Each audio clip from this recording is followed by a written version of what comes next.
हरेक मुलुकका जनतालाई आफ्नो मुलुकको माया हुन्छ, आफ्नो माटो हुन्छ, को माया हुन्छ। विदेशमा गयो त्यहाँको लक्ष्य के हुन्छ, म यहाँ काम गर्न आएको हुँ, यहाँ केही आर्जन गर्न आएको हुँ भन्ने हुन्छ। तर मुलुकमा आइसकेपछि मुलुकको माटोको त्यो गन्ध अर्कै हुन्छ, आपसमा साथीभाइहरूसँग भेट्दाखेरिको त्यो यति उत्साह हुन्छ कि स्वर्ग आए जस्तो हुन्छ। त्यसैले गर्दा जतिकै विदेशमा गएर बस्न परे पनि, त्यहाँ सुख सुविधा भए पनि, यहाँ केही नभए पनि आफ्नो मुलुक त आफ्नो मुलुकै हुन्छ।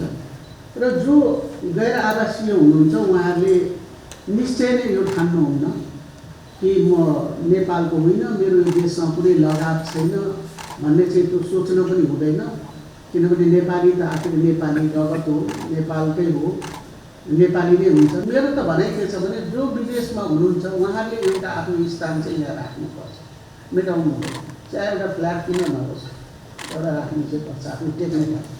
यसो खुट्टाले यसो टेक्ने एउटै कोठा भए पनि किन नहोस्, आएर यसो बस्ने विचारमा अब त्यसो त्यो चाहिँ एउटा हुनुपर्छ भन्ने मलाई लाग्छ।